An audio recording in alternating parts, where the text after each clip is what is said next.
It's quite dangerous as an individual to spend your productive years on drugs and waste your life away, which is why we want to talk about that on the program today. The issue of drug abuse is quite prevalent.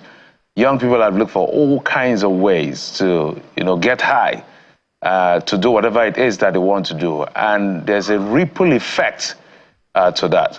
So as we welcome you back to this part of the segment, we want you to be part of the conversation to see how we can help a lot of young people redirect their mind. But we need to know what the drivers are as far as drug abuse is concerned. That's why we're being joined on the program by a substance abuse prevention, treatment and recovery practitioner, Mr. David Folaranmi joins us via Zoom.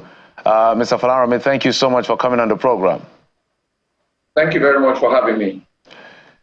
The good place, I always believe, is to start with what you as a practitioner in terms of managing these people has seen to be a major driver of why young people, in their numbers, who should be spending their, as I said, productive years doing productive things, are wasting away taking drugs.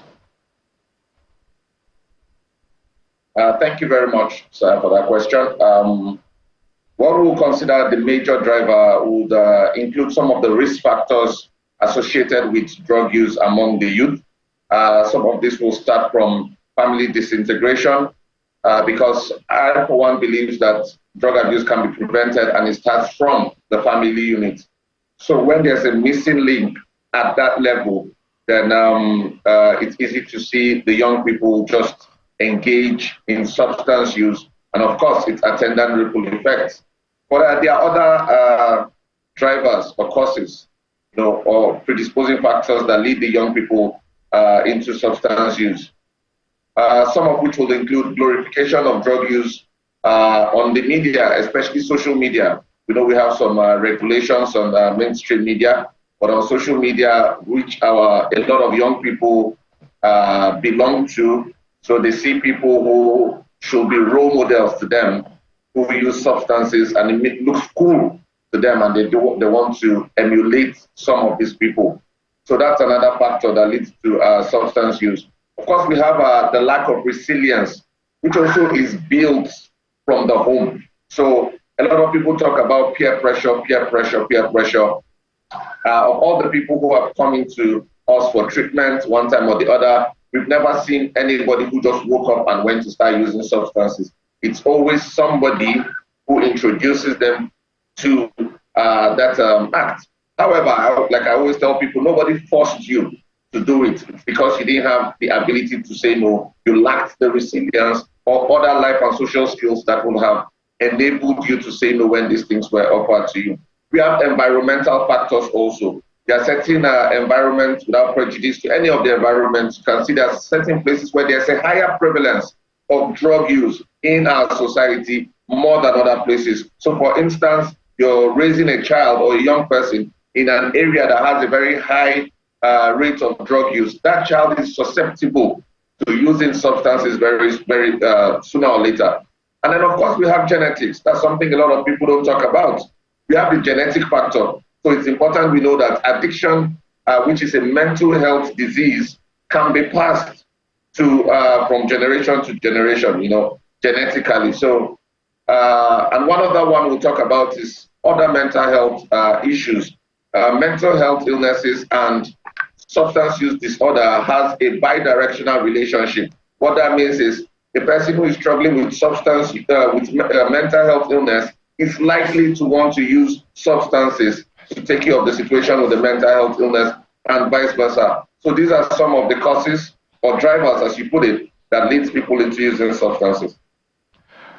So you've given us a background, which is quite important, and it is taken for granted that everybody should know about these things, or at least know that there is a danger that comes with substance abuse. But sadly, rather than see the danger, people instead see that, oh, it's glamorous, something I shall do to make me feel, well, high on the one hand, forget about my sorrows, also to feel like, yeah, I've arrived, as they always say. So it's a very tricky one. really, having to now try to stay ahead of that deception. So I want to maybe reverse this. So let's imagine that you have someone who is deep in drug use. By the way, this conversation is happening of the day for raising awareness about drug abuse and illicit and trafficking, rather. So let's imagine there's someone out there who's already deep in this, uses this on a daily basis or even more often. What is the alternative for that person? And I think that's usually at the heart of it. The person asks, if I'm not using, what is the alternative that can give me that level of highness, in quotes, that can make me feel like I have arrived, that can make me feel good, in quote? What's the alternative? That's an excellent question. You don't take something from somebody that makes him or her feel good and not give them anything in replacement.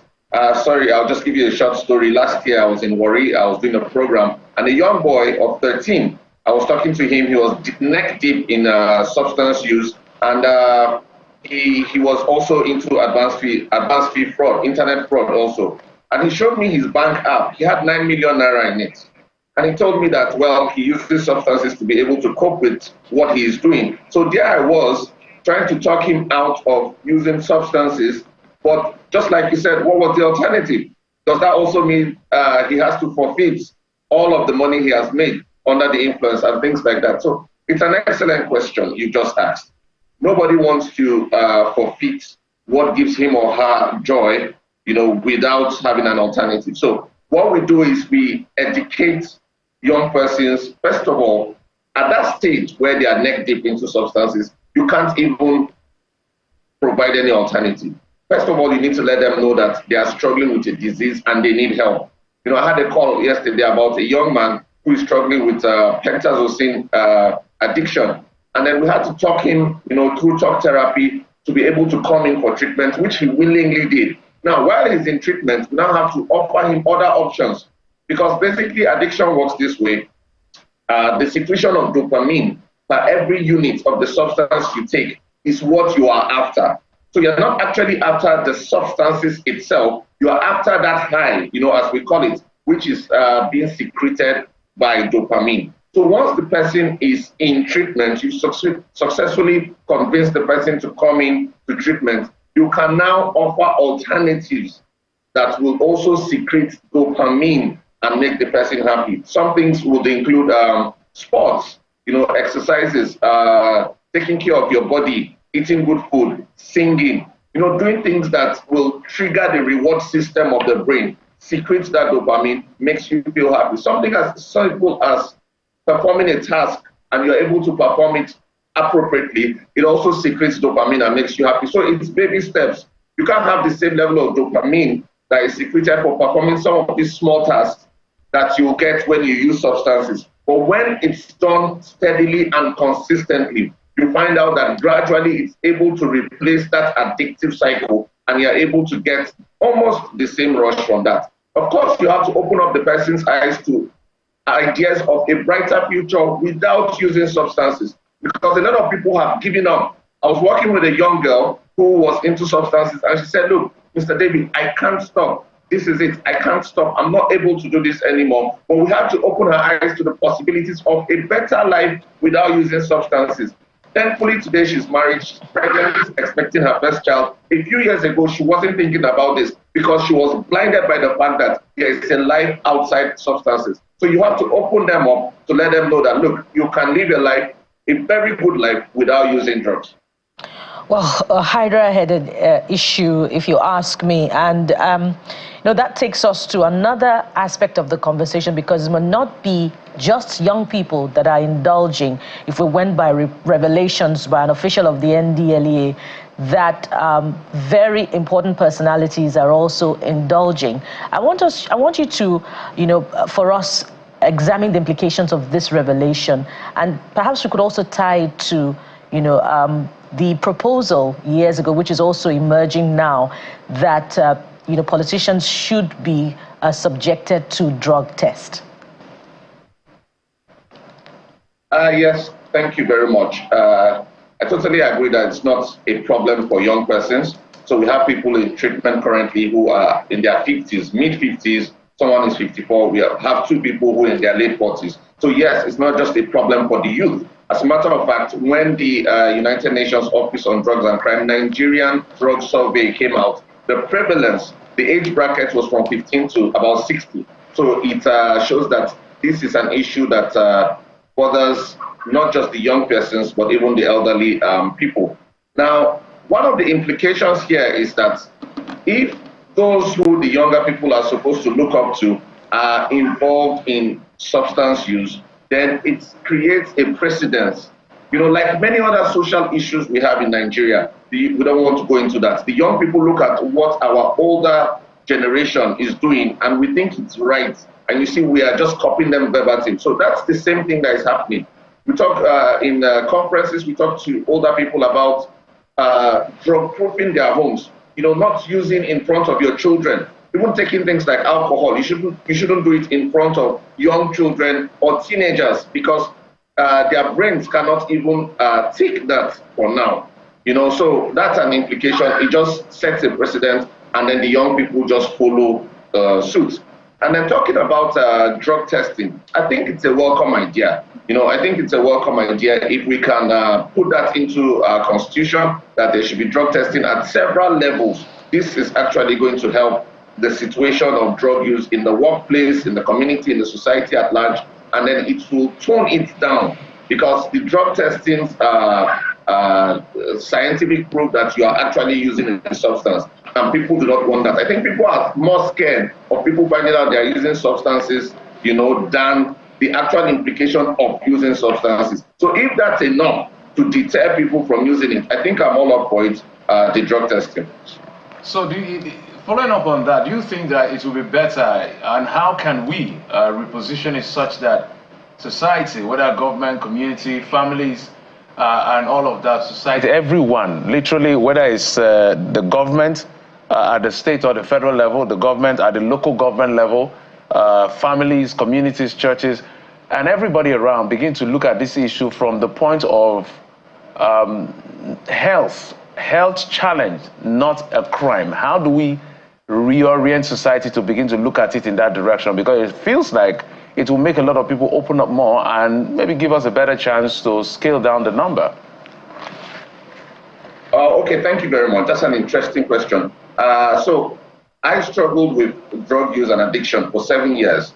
I was doing my master's in the UK. I got involved with drug use, came back to Nigeria, became a chronic addict. I mean, I was somebody who had all the opportunities to make the best out of his life, but then all of that just crumbled right before me when I started using substances. Now, when I came out of it, I was very loud with my recovery. And I had people, even within my family, saying, no, David, you can't say this.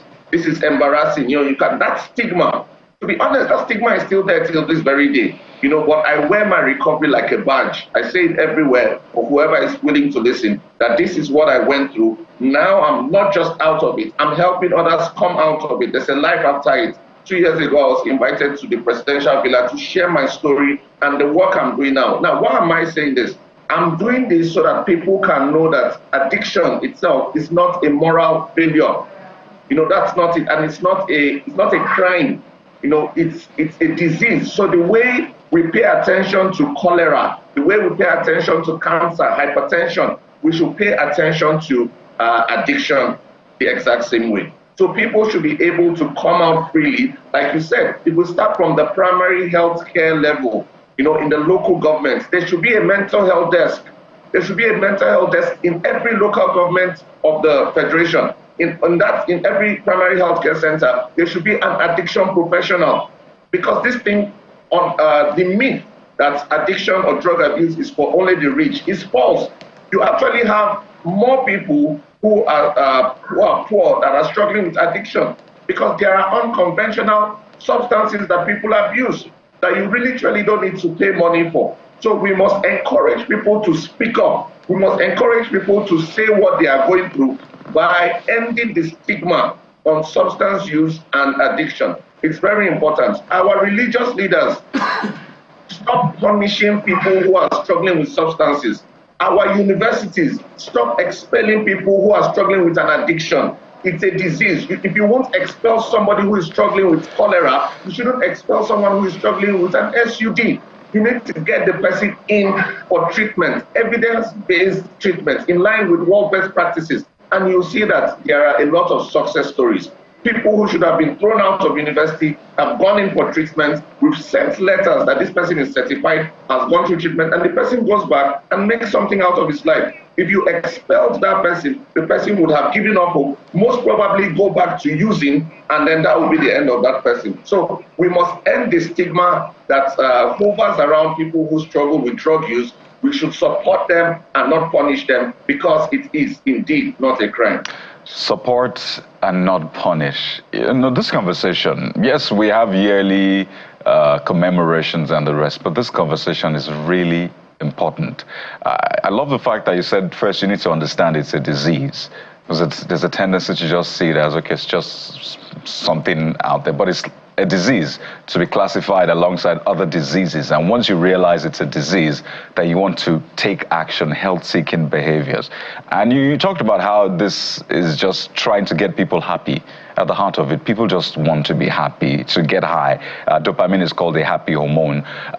But I was looking at classifications of drugs, right? So cigarette, for example, is a drug, you know, nicotine addiction, alcohol as well. Now, those are some of the things we overlook. It's even celebrated and advertised, you know, on the biggest platforms. But these are actually drugs that have ruined lives. People have driven under the influence, excessive use, that is. But something caught my attention, and I just want you to speak to it. And it's the fact that research has actually shown that social media use, excessive social media use, is kind of related to drug abuse. In fact, some researchers found that the reaction in the brain is like a cocaine user, you know, all the likes, the retweets, and all of that. In fact, University of Michigan research also showed that it's really similar to drug use. So is that something you're also exploring? Because some people will say, I don't do cigarette, I don't do alcohol, I don't do cocaine, but they are high on social media. And that is, in fact, people are saying it should be classified. Is that something you're also exploring as well? Yes, exactly. That's something we're working very hard on.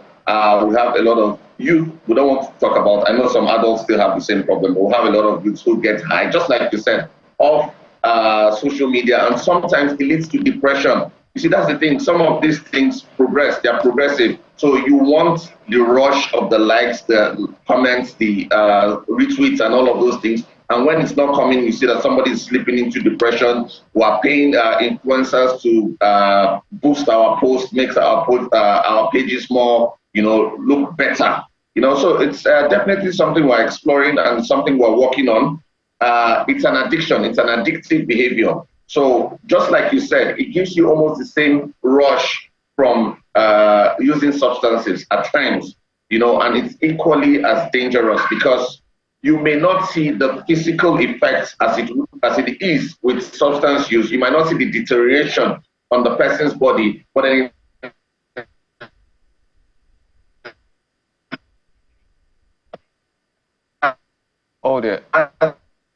its effects on the mind. Serious mental health illnesses.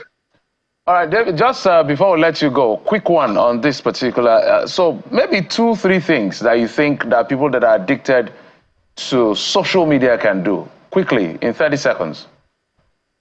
Okay, if you're addicted to social media, first of all, you need to, like what I do, I have an app that regulates my social media use. That's number one. Number two, it's also important that you get alternatives. We're still talking about alternatives. You need to get something else that takes your time than using social media. Number three, you need to talk to a professional. You need to talk to a therapist. Sometimes you need cognitive behavioral therapy to re-engineer your mind on the addiction to that social media. And number four, you should just be determined. You should need to tell yourself, no, I've done this. It's beginning to affect me mentally. I need to put a stop or a limit at least to it. And then I'm very sure you can get better that way. All right, I hope people will take the lesson. David Folarin, substance abuse prevention, treatment and recovery practitioner. Thank you so much for joining us on the program. Thank you for having me. Thank you. All right, you heard from the experts. Maybe you can help yourself to stay away from the many social media so you can do other things as well. But we'll take a quick break. When we come back, it will be time for you to just, wear your sporting gears. And because our coach is here to walk us through what we need in terms of exercise ahead of the weekend, which has started just this morning. Join us again.